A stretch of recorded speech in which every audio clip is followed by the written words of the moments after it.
This is the VW Amarok. A lot of people have been asking themselves, is this VW truck better than the Ford Ranger? Well, stick with me and I'll let you know at the end of the video. Hey everyone, it's FF. Please subscribe and hit the like button and switch on the notification button so that you don't miss any of the videos that I upload on this channel. Ford and VW have decided to work as a team in building the Amarok. That's the reason why it looks similar to the Ranger. But VW has gone through great lengths to give the workhorse its own visual identity. You may notice some parts are taken straight from the Ford Ranger, such as wing mirrors and roofline, and the door handles, but that's about it. The rest is different, starting with the headlights. It's using matrix LEDs, as seen in other VW Group products. From the Polo facelift and above, matrix LEDs automatically dim the light based on oncoming traffic and street lights. These headlights also do a better job of illuminating curves in pitch dark driving scenarios. Matrix LEDs generate around 900 lumens, or roughly double what you get with the standard headlights. The front grille have been finished in chrome to match the headlights, a two-tone bumper with hidden fog lights, as well as Amarok lettering. You also get a V6 badging to let you know that this is actually a faster pickup truck with a ground clearance of 235mm. The Amarok Pan-Americana 4Motion is powered by Ford. It comes with a 3-liter V6 turbo diesel engine, which produces 184 kilowatts and 600 Newton meters of torque. It would do 0 to 100 in 8.5 seconds. The diesel and petrol of the V6 engine always come as standard with a 10-speed automatic transmission. Side mirrors are covered in black, as well as the door handles. The Americana edition comes standard with a branding on the lower part of the doors. The extension of the wheelbase now measures in 3,270mm.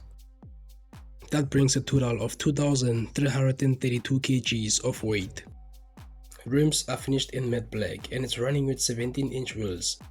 The outer frame of the rear section is formed by the C-shaped taillights, large VW badge and Amarok lettering on the tailgate, as well as V6 and 4Motion badging. Rear bumper finished in matte black, added with reflectors on the lower part. It has a weight of 1,954mm. The load bed measures 1,227mm. The maximum payload capacity has been increased to 1,160 kg. While the roof can support a static load of 350 kg, enough for 4 people roof tent that will be available as an official accessory. Door pockets are big enough to hold large water bottles. The upper part of the door panel is stitched and covered in leather. Volkswagen's design team wasn't influenced by what Ford was doing, as much as VW and Ford were working together in building this truck. Volkswagen's designers didn't know what Ford was doing, and Ford didn't know what Volkswagen was doing. So as a result to that, you'll notice few elements in the interior that are common, and that's because it's a requirement of some hardware to be consistent between the vehicles.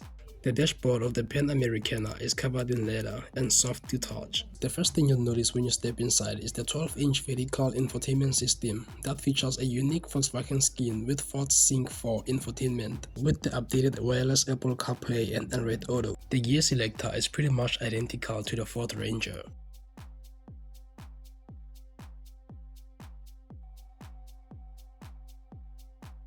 The Pan-Americana trims a Hammond current sound system. It features subwoofer and amplifier.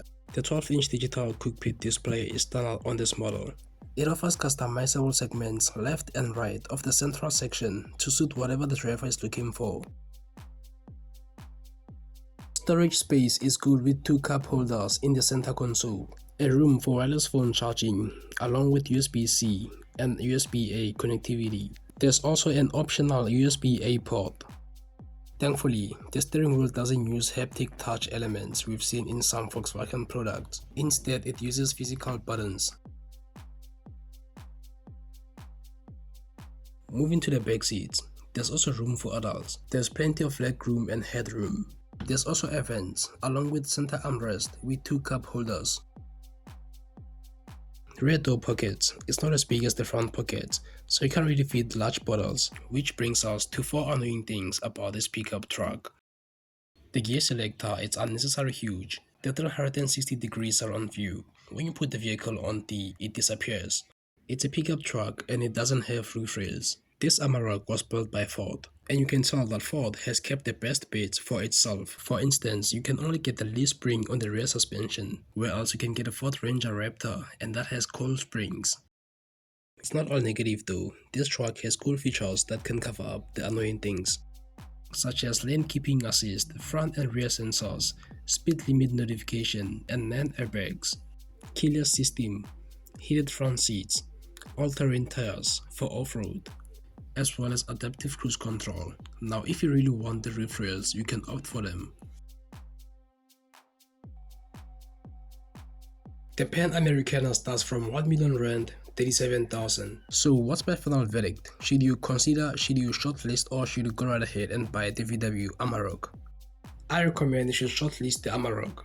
The reason for that is because we already have the Ranger. The Ranger, it's more fun to live with and it ticks all the boxes.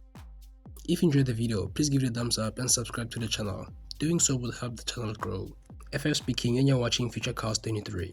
Thanks for watching. See you again on the next episode. She's gone.